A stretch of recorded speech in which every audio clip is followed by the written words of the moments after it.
Hello everyone, আসসালামু আলাইকুম। কেমন আছেন সবাই? আবারও ফিরে আসলাম আনাদার ভিডিও নিয়ে। আমি জনির রহমান আছি আপনাদের সাথে মেন্টর হিসেবে। সো অনেকদিন পর আমি আবারও ভিডিও করতেছি। আমি আসলে এতদিন বিজি ছিলাম, এই জন্য আমি ভিডিওগুলো করতে পারিনি, আপনাদের অনেকদিন ওয়েট করিয়েছি। সো আজকে নিয়ে আসলাম নতুন ভিডিও। সো আমরা গত পর্বে লাস্ট যেটা দেখেছিলাম, সেখানে দেখেছিলাম কিভাবে ইন্টারনাল সিএসএস করে। সো আমাদের সিএসএস ৩ ধরনের ছিল। আরেকটা হচ্ছে এক্সটার্নাল সিএসএস, সেটা আমাদের বাকি ছিল। এক্সটার্নাল সিএসএস কিভাবে করব আজকের ভিডিওতে আমরা দেখব। ওকে, লাস্টে আমরা শিখব কোনটা আমরা ইউজ করব।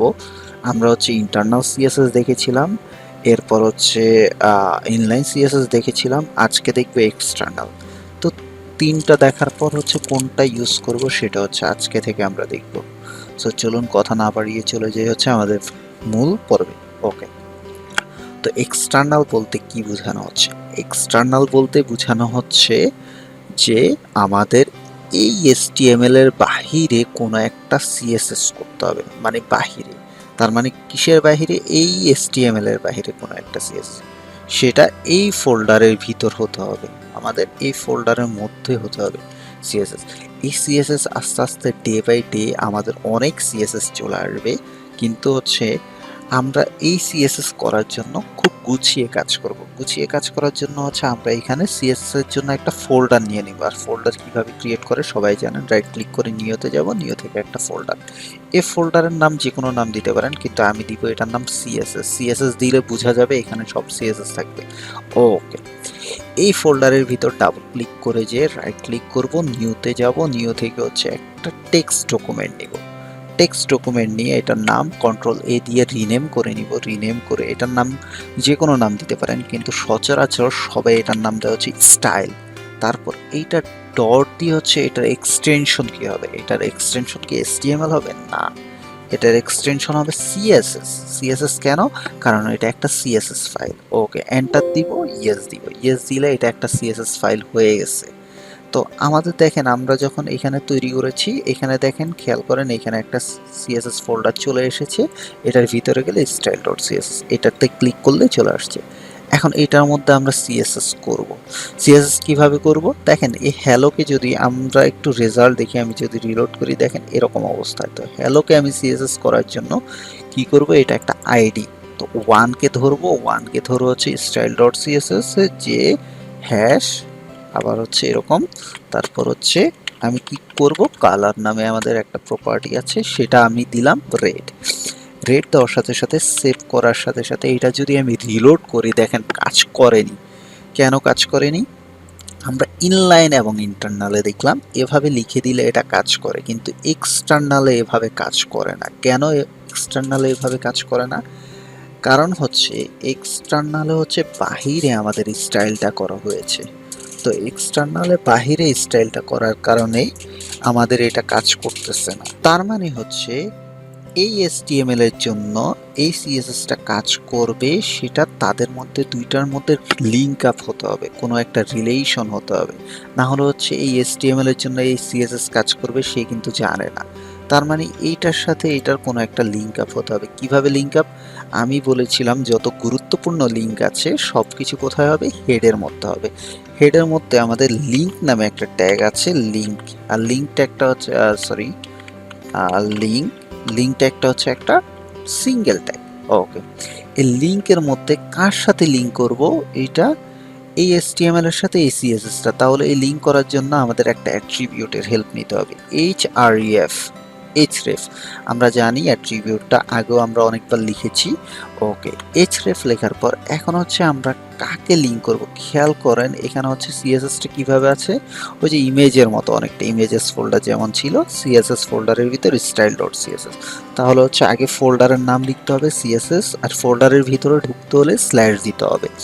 স্ল্যাশ দিয়ে তারপর স্টাইল ডট সিএসএস লিখে দিলে সেভ করলাম। সেভ করার পর এবার আমি যদি এখানে এসে রিলোড করি, দেখেন এখনো কাজ করেনি। এটা কিন্তু আপনাদের মনে হতে পারে লিঙ্ক আপে সমস্যা কিনা। না, লিঙ্ক আপে কোনো সমস্যা নেই, তারপরও কাজ করতেছে না। কেন কাজ না করার একটা রিজন এই সিএসএস এর সাথে এই এসটিএমএল এর রিলেশনটা কি সে জানতে চাচ্ছে।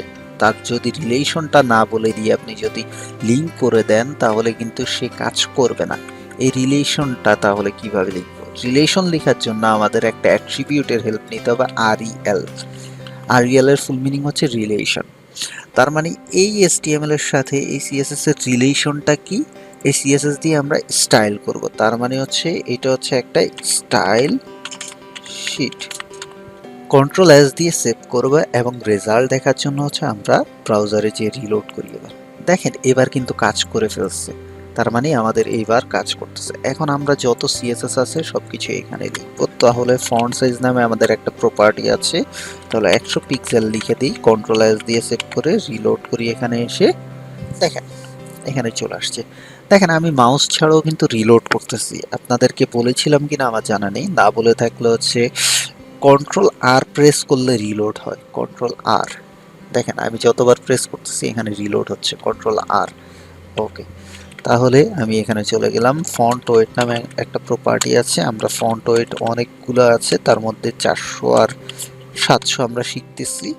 কন্ট্রোল এস দিয়ে সেভ করলাম, এখানে এসে কন্ট্রোল আর দিলাম, এখানে রিলোড হয়ে গেছে। দেখেন এটা হয়ে গেছে। তারপর ফন্ট ফ্যামিলি, ফন্ট ফ্যামিলি আমি যদি সেন্স সেরিফ লিখি, কন্ট্রোল এস দিয়ে সেভ করলাম, এবার যদি রিলোড করি তাহলে এটা চলে আসছে। ওকে, তার মানে হচ্ছে আমরা যদি এটাকে বড় বড় হাতের করতে চাই, টেক্সট ট্রান্সফর্ম নামে একটা প্রপার্টি আছে, সেটা আপার কেস আছে, লোয়ার কেস আছে, আবার হচ্ছে ক্যাপিটালাইজ আছে। আমি যদি হচ্ছে লোয়ার কেস দিই, লোয়ার কেস মানে হচ্ছে সব ছোট হাতের হবে। দেখেন এটা ছোট হাতের হয়ে গেছে। আমি যদি এটাকে আপার কেস দেই তাহলে হচ্ছে এটা বড় হাতের হয়ে যাবে। আমি যদি এখানে ক্যাপিটালাইজ দিই তাহলে হচ্ছে সেই ক্ষেত্রে ক্যাপিটালাইজ মানে হচ্ছে প্রথম অ্যালফাবেটটা বড় হাতের হবে, বাকিগুলো ছোট হাতের হবে। দেখেন নর্মাল যেরকম এরকম। তো এটা ছিল হচ্ছে আপার কেস, লোয়ার কেস আর ক্যাপিটালাইজ।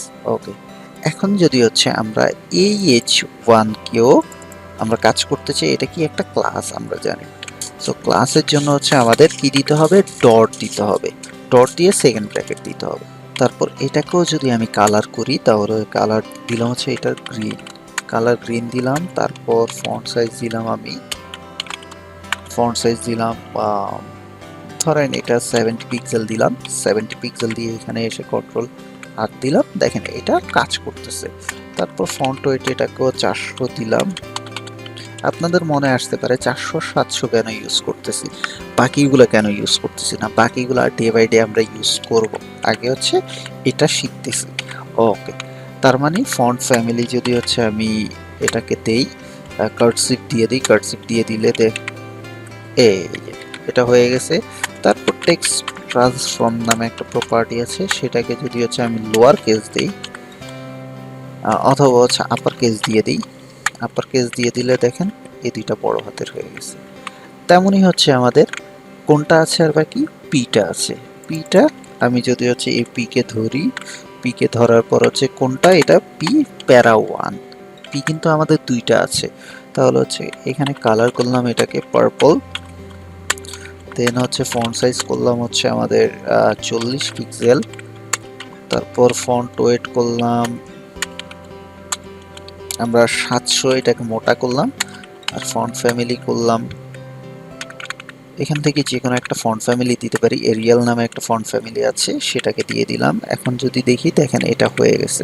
দেন টেক্সট ট্রান্সফর্ম ক্যাপিটালাইজ দিয়ে দেখি। এখন ক্যাপিটালাইজ মানে আপনারা ভালো করে বুঝতে পারবেন, দেখেন প্রত্যেকটা ওয়ার্ডের প্রথম অ্যালফাবেটটা হচ্ছে বড় হাতের হয়ে যাবে। দেখেন খেয়াল করেন, এটা হয়ে গেছে, এটা হয়ে গেছে, এটা হয়ে গেছে, তার মানে ক্যাপিটালাইজ। আর যদি আপার কেস দিই তাহলে হচ্ছে আপার কেস মানে হচ্ছে সবগুলো বড় হাতের হয়ে যাবে, আর লোয়ার কেস মানে হচ্ছে সবগুলো ছোট হাতের হয়ে যাবে। লোয়ার কেস দেখেন এটা। তাহলে এইটা হলো, কিন্তু সেকেন্ডটা হয়নি। সেকেন্ডটার নাম কি, প্যারা 2। প্যারা 2 কে যদি হচ্ছে আমি আলাদা করতে চাই তাহলে এটা কি ক্লাস, ক্লাস মানে ডট প্যারা 2।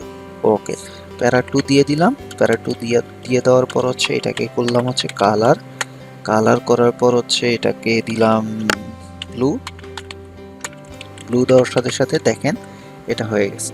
খেয়াল করেন এটা হয়ে গেছে। তার মানে আর বাকিগুলো যদি আমি একটু কপি করে দেই একটু তাড়াতাড়ি করার জন্য, ওকে, ফন্ট সাইজ একটু চেঞ্জ করে দেই, ফন্ট সাইজ দিলাম 30 পিক্সেল। দেখেন দুইটা কিন্তু আলাদা আলাদা হয়ে গেছে, তার মানে আমাদের এটা কাজ করতেছে। এখন আমরা চাইলে যত সিএসএস আছে এরকম কাজ করতে পারবো। এখন ৩ রকম সিএসএস দিয়েই তো আমরা একই কাজ করতে পারতেছি, তাহলে কোনটা আমরা ইউজ করব আপনাদের মনে আসতে পারে। সো সেই ক্ষেত্রে হচ্ছে আমরা হচ্ছে এক্সটার্নাল সিএসএসটা বেশি ইউজ করব। কেন? আমি তো এক্সটার্নালে আলাদা একটা ফাইল নেওয়া লাগতেছে, ঝামেলা, তাই না? দেখেন ইনলাইন সিএসএস করলে প্রত্যেকটা লাইনের মধ্যে আমাদের যদি H1 100টা থাকে, 100টা লাইনে কিন্তু 100 বার করা লাগবে সিএসএস। কিন্তু ইন্টারনালের ক্ষেত্রে H1 এর ধরেন ক্লাসের নাম একই দিলাম অথবা হচ্ছে H1 লিখে দিলে সবগুলো একই কালার হয়ে যাচ্ছে, কোনো সমস্যা নেই। কিন্তু ইন্টারনালের ক্ষেত্রে একটা জায়গায় হলে হিজিবিজি হয়ে যায়। আর সেকেন্ড জিনিস হচ্ছে আমরা যখন মাল্টি পেজ করব, মানে একের অধিক পেজের ওয়েবসাইট করব, সেই ক্ষেত্রে ইন্টারনালের প্রত্যেকটা পেজের জন্য আলাদা আলাদা সিএসএস করতে হবে। কিন্তু এক্সটার্নাল সিএসএস এর একটা সুবিধা কি, একটা সিএসএস এর জন্য আমরা যদি এটাকে 100টা পেজও করি, জাস্ট 100টা পেজে যদি লিঙ্কটা দিয়ে দিই তাহলে 100টা পেজের জন্য এটা কাজ করবে। এই জন্য হচ্ছে এক্সটার্নাল সিএসএস আমরা সব সময় করব। তো সবাই এক্সটার্নাল সিএসএস আজকে থেকে প্র্যাকটিস করবেন, আর সবাই হচ্ছে এরকম 10-15টা 20টা ট্যাগ নিয়ে হচ্ছে আপনারা ভালো করে সিএসএস গুলা করবেন। সো আজকে এ পর্যন্ত। ভিডিওটা ভালো লাগলে লাইক অ্যান্ড কমেন্ট করবেন, কোথাও বুঝতে না পারলে কমেন্টে জানিয়ে দিবেন, আমি অবশ্যই রিপ্লাই দেওয়ার ট্রাই করব। আর যদি ভিডিওগুলো ভালো লেগে থাকে চ্যানেলটিকে সাবস্ক্রাইব করবেন। সো সবাই ভালো থাকবেন, আল্লাহ হাফিজ, আসসালামু আলাইকুম।